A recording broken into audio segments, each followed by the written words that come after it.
I represent the rent that's too damn high party. My main job is to provide a roof over your head, food on the table, and money in your pocket. I love that guy, and he has a point. But Jimmy McMillan says he has stepped away from politics after several unsuccessful bids for the mayoral and gubernatorial seats in New York.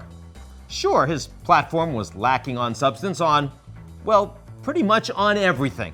But he's right, the rent is too damn high, especially in 2022. The average rent in Manhattan hit a record $5,000 a month in June.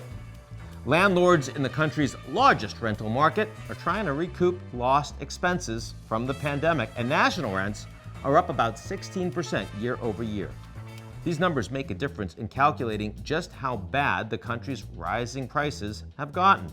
Inflation has hit a 40-year high in the United States. The price of gas, housing, and food has surged 9.1% since June of 2021. And like most economic crises, lower income workers, and particularly Black and Latino Americans, have all been hit the hardest. The economy has been overheating, and that means until recently, growth has been high and consumer prices have gone up. And the Federal Reserve, the Fed, is trying to do its best to bring those prices down without causing recession. How do they do that? Well, by raising interest rates. Borrowing money becomes more expensive to consumers. They in turn spend less. Demand falls, and inflation, ideally, this is the theory, starts to drop.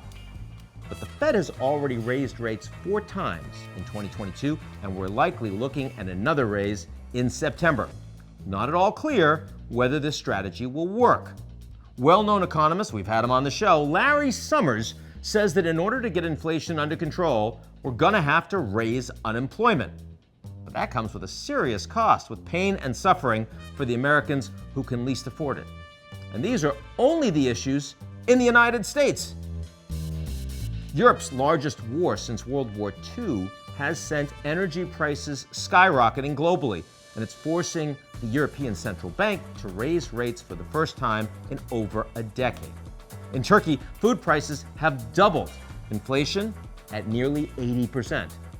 The world's most vulnerable in developing countries are suffering the most, as the rising price of fertilizer, wheat, and fuel have made it harder to put food on the table.